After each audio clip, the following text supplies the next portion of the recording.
Woohoo! Mystic GLoLady here, and yes, my precious Bella May is joining me, and I would like to invite you on March the 22nd of 2016 to an interview that I am going to be doing. It is going to be on the X Zone, and Rob McConnell is going to be the host, or shall I say is the host, but March 22nd from 9 until 10 p.m. on xzoneradiotv.com. You can hear me, and they will be asking me a few questions, and that way you'll get to know even more about me, and how weird I am and how weird you might be. So I hope to see you. It's going to be a really cool experience, and I'm looking forward to it. Yeah, nothing like a hair in your mouth.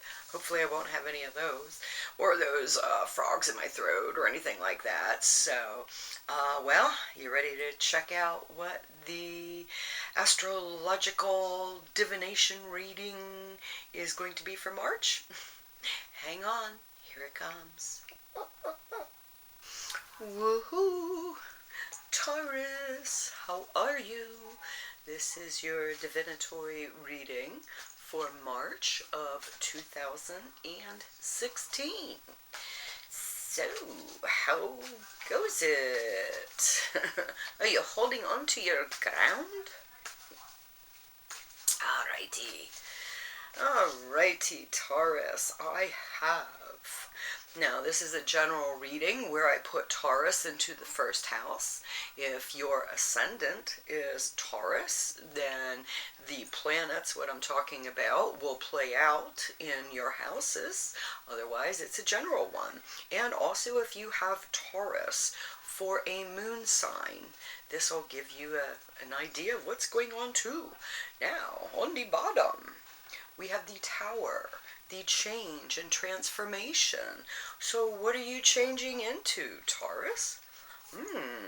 In the first house of self, you have the Seven of Wands, the Valor.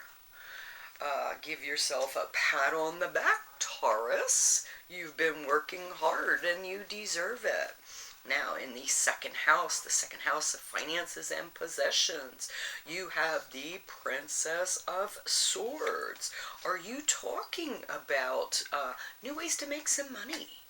What is it? What kind of new ideas? What kind of new inspiration do you have for adding to your portfolio? Taurus, I have lots of goodies. Now, in the third house of communications, you have the energy of Cancer in there. Cancer is that I feel, all right? And the third house is your short distance travels, your communications, and you have the Seven of Cups, the illusionary success, all right? Now, with the Cancer energy in there, you already feel. All right, and with the Seven of Cups, maybe you're just not seeing it. When one door closes, another door or window opens. So don't keep standing there looking at that door that has closed, okay? The sooner that we look for the door that's open, the window that's open, so we can fly, we'll be much happier, okay? Now, in the fourth house of home, you have the Leo energy in there, and being your Taurus in your home, I have a nice house, and that's what you like. The Queen of Wands is in your fourth house of home, okay?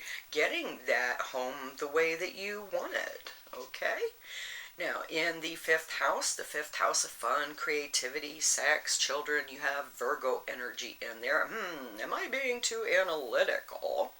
Because right now I have Jupiter there. Am I being too analytical, or shall I just learn to let my hair down and have fun? All right. The full moon, it's a partial lunar eclipse that's coming up on the 23rd, the day after my interview. The day after spring equinox. And you have the Five of Wands, the strife. Okay, what is that holdup? Where is that holdup? Are you going to go out and let your hair down and have fun for once? You just might think about it. Now, Libra, the balance, the energy that you have to work with in your sixth house of home, or your sixth house of health, work, daily routine, okay, your service work. You have the King of Swords, okay. What is it? What is it that you are working towards? Okay, now we already know that you're gonna, relax, let your hair down, have a little bit of fun. We aren't going to be so emotionally drained, okay? We are going to be doing something really cool. What is it that you're doing? What is it that you're doing with your health, with your daily routine? Is it a new one and you're starting to see the results coming from it? Now, in your seventh house, in your relationship house, you have the energy of Scorpio. Scorpio is that I desire a good relationship, and you have Mars there that's helping you. Okay, now Mars is there in Scorpio until the 7th, and then it's going into Sagittarius, where it will finish up the month in Sagittarius at 7 degrees. So, in your 7th house, the High Priestess. Okay, now if a relationship isn't working, well, how much pain do you want in your relationship? Okay, the communications. If what you are saying is leaving you feeling an emotional drain, maybe that's that door that's closing. And if you're with Mr. Ms. wrong, then the right one's going to pass by.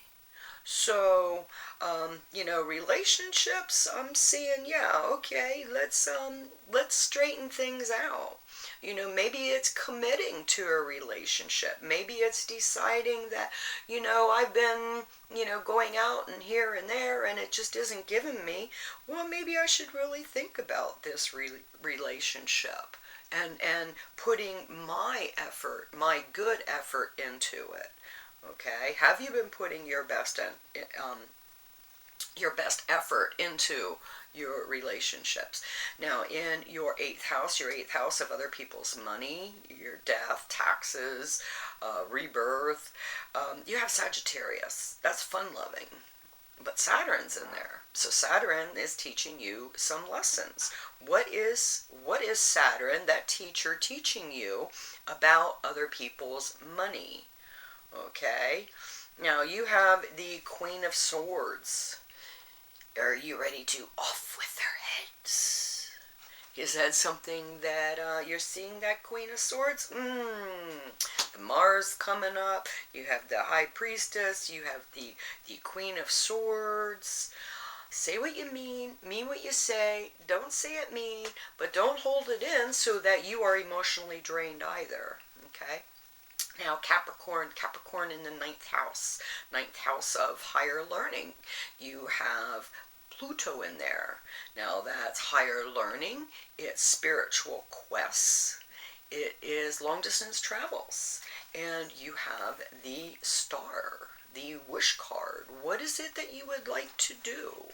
Do you feel that there is something that you really want to go to, but what is that emotional drain that has been holding you back? Are you having too much fun? Spending, energy, whether it's money or whether it's just plain energy. Are you wasting it on friends who really don't care? Or You know, are you putting it together? Have you been sacrificing for that trip, for that spiritual quest that you've been going on? All right, where is that emotional drain that you need to identify in order to make that change? Is it through a spiritual quest, a higher learning? Okay, in your 10th house, in your career house, you have Aquarius. And Aquarius energy, the I know everything in my career. Okay, Mercury. Mercury is that planet of communications, and it is at 22 degrees of Aquarius. On the 6th, it will be moving into Pisces, up into your 11th house of friends and associates, hopes and wishes. And then on the 23rd, it'll be flying into Aries in your 12th house. Karma, hidden enemies. And it will finish off in Aries at 18 degrees up there in your 12th house. So, your career, the lovers, are you being good to you? Are you with people who are good for you? All right, Mercury, Venus, come on, man, gotta love it. Gotta love it. You gotta speak up. Okay, now Venus is going to be there until the, let me see, 13th, and then it will be going into Pisces, and it'll finish Pisces at 22 degrees in the 11th house. So there's lots of good stuff that's out there. Okay, don't be so hard on you. And if you are being hard on others, is it just? Okay, now in the 11th house of friends, associates, hopes, wishes, you have Pisces energy. Neptune is in there, illusions, delusions, but it's going forward. Okay, so it's at 9 degrees. It's going to be 10 degrees of Pisces. You have the sun in there, the sun at 10 degrees of Pisces. So the sun and the moon, or I'm sorry, the sun and Venus. Well, okay, Venus is going to be there, as I said. There's a lot of stuff that's going to be shedding a light for you at that new moon. What is going on that new moon? Now, that is a solar eclipse, and that is a total solar eclipse on the 9th in your 11th house of friends, and your moon. The moon is in there. So what is really playing out? There's something that's playing out. Your hopes, your wishes. What is it? What is it that you're working towards, Taurus?